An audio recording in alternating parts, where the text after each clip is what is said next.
Olá pessoal, tudo bem? Como é que estamos hoje? Vamos aprender um pouco mais para nos prepararmos ainda melhor para o nosso Enem? Bom, professor Leonardo, Leonardo Greco, nós vamos analisar hoje a questão do Brexit. Que cargas d'água que é isso, professor?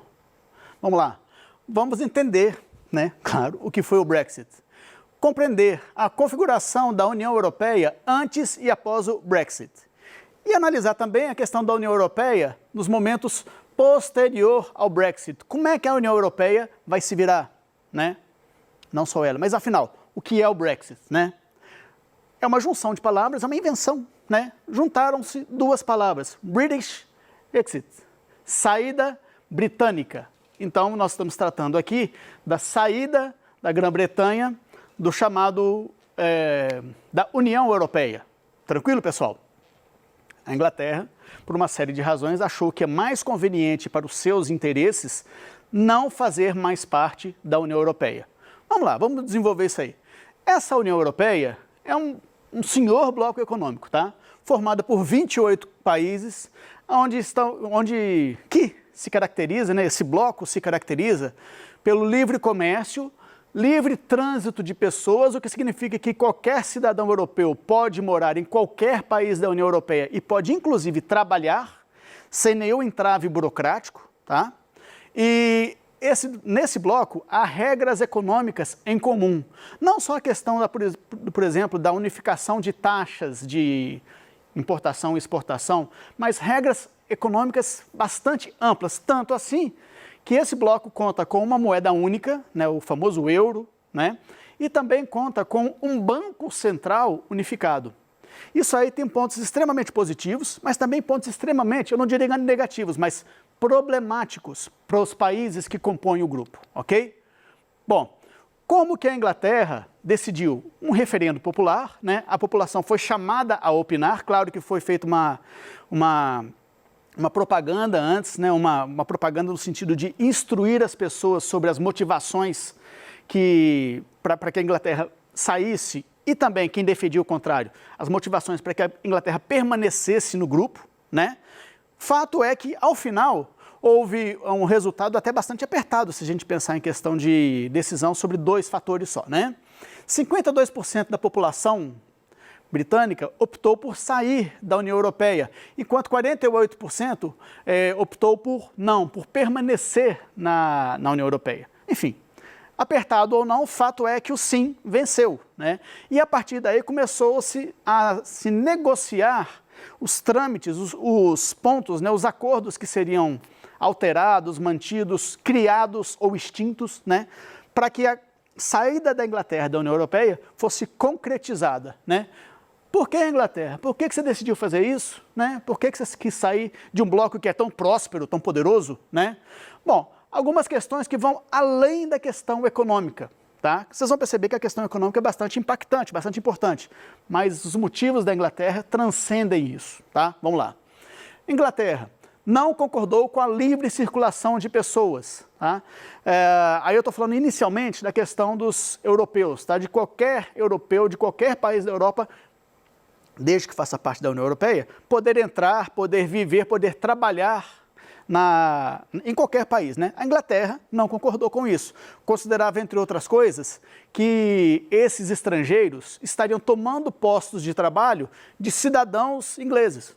Então, houve a discordância e foi um dos motivos. Bom, a Inglaterra, de certa forma, ela nunca participou de um modo extremamente efetivo naquelas decisões que foram extremamente relevantes para a União Europeia. Por exemplo, o euro, a famosa moeda única, que é tão forte hoje em dia, a Inglaterra não participou efetivamente da sua criação.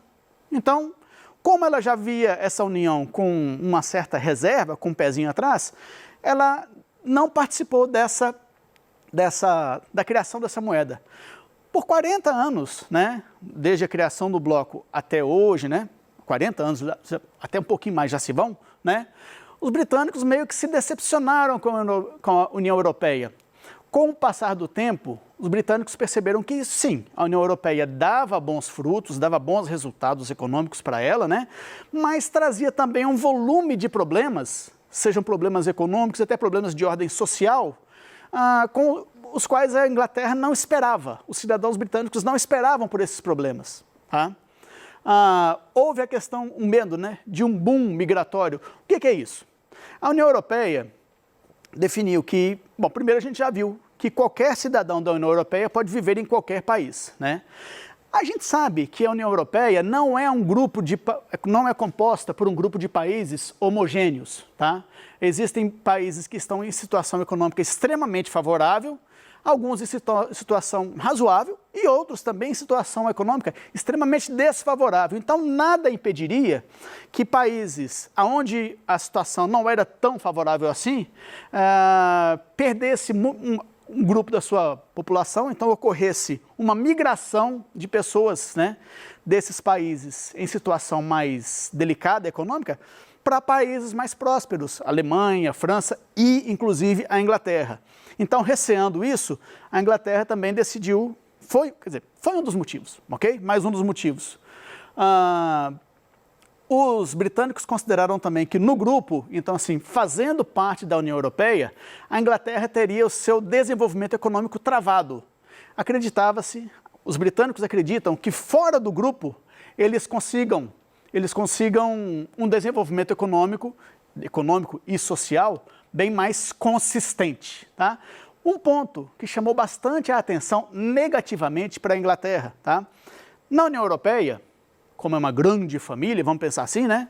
Problema de um é problema de todos, né? Assim como o sucesso de um também é compartilhado por todos. Mas, especificamente no caso do problema, crise de um, crise de todos, vocês vão se lembrar que há alguns anos a Grécia esteve à beira da falência, tá? Um país mesmo quase faliu. Só não faliu porque a União Europeia, aí eu estou falando da questão dos países mais poderosos economicamente, foram em socorro à Grécia. Claro, exigiram uma série de medidas do governo grego, mas socorreram a Grécia economicamente, né? E esse é um ponto que chamou bastante a atenção da Inglaterra também. Se aconteceu com a Grécia, qual é a garantia de que no futuro isso não venha a se repetir, seja com a própria Grécia ou com outros países? Portugal, Espanha, né, a própria Itália. Quem não garante que isso não voltará a acontecer? E aí a Inglaterra, juntamente com outros, vai ter que aportar, vai ter que injetar dinheiro também. Essa situação desagradou muito os britânicos. Tá? Bom, agora uma questão de cunho mais social, a chamada xenofobia britânica. Xenofobia não é exclusividade da Grã-Bretanha, da Inglaterra, né? E o que é xenofobia, pessoal? É você ter aversão ao estrangeiro, você não ver com bons olhos aquele imigrante, aquela pessoa que veio de outro país, tem outra cultura, tem outra religião, outros hábitos, e vai fazer parte da sua sociedade. Tá? Quando você tem aversão a esse grupo de pessoas, você está praticando a xenofobia.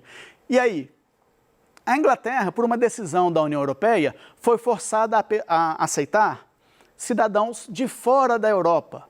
Foi uma convenção, uma postura adotada pelos membros da União Europeia. Como a Inglaterra fazia parte, teve que aceitar, teve que engolir isso, né? Bom, primeira consequência prática, os trabalhadores britânicos perderam postos de trabalho. Então aquela questão de, nossa senhora, eu estou perdendo o meu trabalho para uma pessoa que nem europeia é. Além de não ser britânica, ela nem europeia é, meu Jesus. Estou perdendo para esse cara, está errado. Eu estou me prejudicando. Eu estou me prejudicando para beneficiar outros, né? Choque cultural também. Principalmente, pessoal, na questão da gestão religiosa, né? Vamos lá, você às vezes imagina uma Inglaterra que de repente é obrigada a aceitar um grande contingente, por exemplo, de países da comunidade árabe, países onde a sua população é eminentemente muçulmana. Olha o choque cultural estabelecido aí. Sem falar que a Europa vem vivenciando já há alguns anos alguns episódios de ataques terroristas, né? Até que, felizmente, nos últimos anos isso tem arrefecido, tem diminuído um pouco. Mas é um problema relacionado a essa questão de choque cultural com o qual a Inglaterra estava, né, tendo que conviver cada vez com mais intensidade. Então, tudo isso, em alguma medida, serviu também para que a Inglaterra se tornasse cada vez mais avessa a essa integração.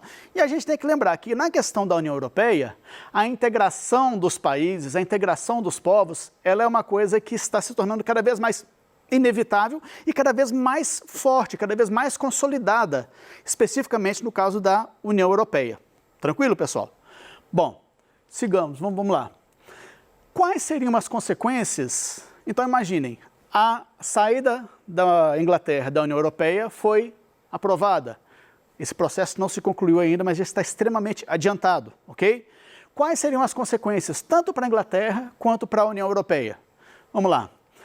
De imediato, logo que o resultado do referendo foi conhecido, quando se decidiu que sim, sairemos da União Europeia, a libra esterlina, que é a moeda da Inglaterra, foi desvalorizada. A sua bolsa de valores também caiu. A economia britânica perdeu investimentos de outros países da Europa, né? Então, países que eram parceiros da Grã-Bretanha, países europeus que eram parceiros da Grã-Bretanha, começaram a reduzir seus investimentos em papéis da Grã-Bretanha, tá? Agora, nem tudo é negativo, né? A Inglaterra é um dos países econômica e socialmente mais fortes da Europa. Nesse aspecto, ela, sendo economicamente forte, né? Ela vai ter mais autonomia nas suas negociações. Então, a Inglaterra é um país que ela tem força, isoladamente, para realizar bons negócios internacionais. Ela tem cacife, ela tem poder de negociação, tá? Então, uma vez fora da União Europeia, ela vai ter mais mobilidade econômica, vamos dizer assim, né? Eu acho que o termo nem seria esse. Mais possibilidades de negociação, as quais ela, se mantivesse na União Europeia, talvez ela não tivesse, tá? Então, é sim uma oportunidade para a Grã-Bretanha, uma vez fora da União Europeia, poder diversificar as suas negociações internacionais e se fortalecer ainda mais nesse mercado internacional que a gente percebe que está cada vez mais competitivo. Bom, e quais seriam? Bom, claro que essas não são as únicas consequências, mas eu optei por destacar essas 4 para vocês, tá? E o outro lado da moeda, para a União Europeia, quais seriam as consequências, tá? Lembra quando eu coloquei aquele slide de que crise de um é crise de todos? Né? Então eu coloquei que a Grécia quase quebrou, só não quebrou porque os países, vamos falar assim, fizeram uma vaquinha, uma senhora vaquinha, né? Uma vacona, e ajudaram a Grécia, socorreram economicamente a Grécia, né?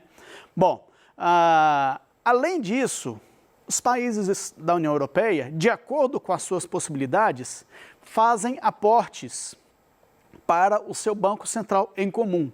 Então, todos os países da União Europeia, uns mais, outros menos, contribuem para a caixinha, né? Vamos falar assim, para a caixinha da União Europeia, né?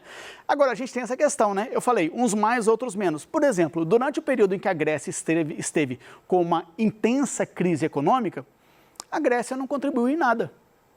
Ela não podia, ela estava quebrando, né? Mas aí o que acontece? Como a Grécia não contribuiu em nada, alguém tinha que tampar aquele buraco.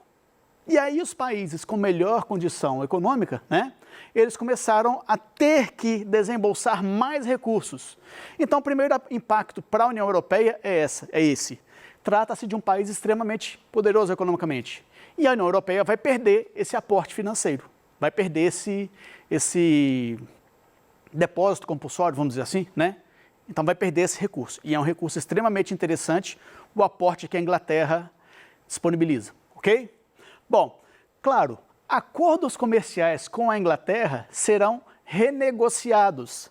Essa questão de livre acesso, a questão de total isenção de impostos, de tarifas de importação, de exportação, claro, isso vai ter que ser reconfigurado. A Inglaterra deixa de fazer parte do grupo.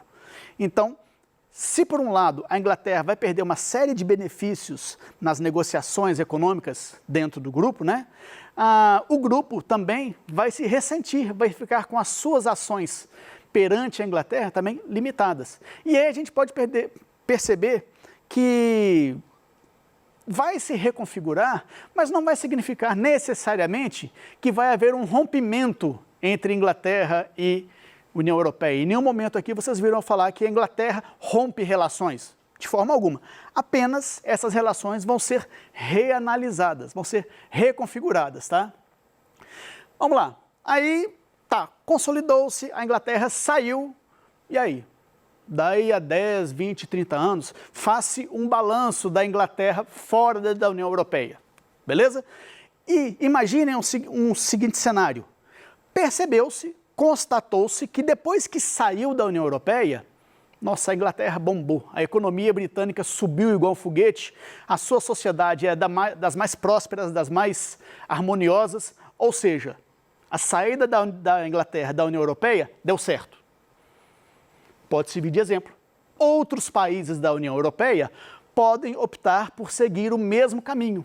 E aí, complicou para a União Europeia. Talvez, né, é uma possibilidade, né? Risco de enfraquecimento da União Europeia no cenário global. Hoje em dia, o bloco chamado União Europeia é dos blocos mais poderosos, economicamente falando, culturalmente falando, socialmente, né, em todos os aspectos, né? Não me encher linguiça não, né? Então, é um dos blocos mais poderosos. Se o Brexit é bem sucedido, se esse aspecto aqui acontece, a União Europeia pode perder força, pode perder prestígio, pode perder importância no cenário internacional, né? Agora, olha só a questão aqui do quanto isso é interessante. Olha essa chargezinha aqui. Perdoe-me, senhor, posso te sugerir o uso de Posso te sugerir levar um paraquedas com o senhor? A Inglaterra está pulando do aviãozinho da União Europeia. Obrigado. A minha bandeira serve. Aí, pouco nacionalismo aqui, né? Demais, né, pessoal? Beleza? Perceberam? Entenderam tudo? Tranquilo? Então, já que entenderam, vamos ver a nossa prática, né? Nossa tradicional prática. Vamos lá. A União Europeia é uma união econômica e política, e várias outras coisas também, né? Que conta atualmente com 28 Estados-membros. A respeito do Brexit, é correto afirmar que... Vamos lá, vamos encher linguiça não, galerinha. O Brexit, saída do Reino Unido da União Europeia, deverá ser precedido de um amplo acordo com os demais integrantes do bloco europeu. Sempre lembrando aquilo que eu falei com vocês. Saída da Inglaterra, não briga da Inglaterra com a União Europeia. Então, todos os seus acordos comerciais, acordos relativos à imigração, ao trânsito de pessoas, à permanência de pessoas em solo britânico, trabalho, tudo isso vai ter que ser reconfigurado. Claro, a gente tem que considerar que vai haver perdas de um lado e de outro, mas também vai haver situações em que a União Europeia vai se beneficiar em alguns aspectos e também a Inglaterra também vai se beneficiar com alguns aspectos. Tranquilo? Bom, isso aí. Bom, a gente percebeu na nossa aula hoje que o Brexit tem motivações muito além das questões econômicas. Eu falei com vocês que a questão da relação econômica entre a Inglaterra e os demais grupos da União Europeia é algo extremamente relevante. Mas não é o único motivo. Ao contrário, várias outras motivações levaram a sociedade inglesa, a sociedade britânica, a cogitar a saída e agora a praticar realmente a saída dela, a Inglaterra, da União Europeia, ok? E que essa decisão não foi e continua não sendo consensual entre os britânicos. 52% sim, 48% não. Então, assim, não há realmente unidade de opinião na sociedade britânica. Apenas o sim ganhou.